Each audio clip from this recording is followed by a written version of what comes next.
ગોધરા નગરપાલિકામાં અપક્ષોનું રાફડું 44 બેઠકો માટે 186 ફોર્મ ભરાયા, જેમાં 78 અપક્ષ ઉમેદવાર, જ્યારે શહેરા નગરપાલિકામાં સમખાવા પૂરતા માત્ર એક જ અપક્ષ ઉમેદવારે ઉમેદવારી નોંધાવી.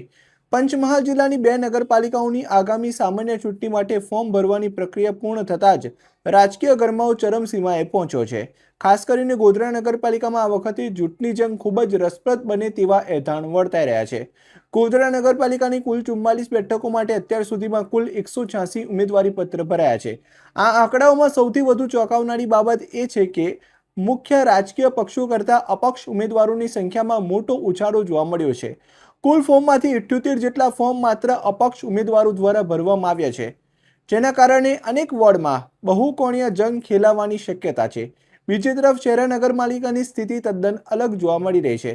શહેરાની 28 બેઠકો માટેની ચૂંટણીમાં અપક્ષ ઉમેદવારોમાં ખાસ ઉત્સાહ દેખાયો નથી.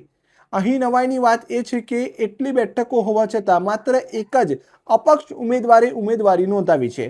હવે ફોર્મની ચકાસણી અને ખેંચવાની પ્રક્રિયા બાદ જ ચૂંટણીનું અંતિમ ચિત્ર સ્પષ્ટ થશે કે કયા પક્ષ કે ઉમેદવારનું પલ્લું ભારે રહે છે.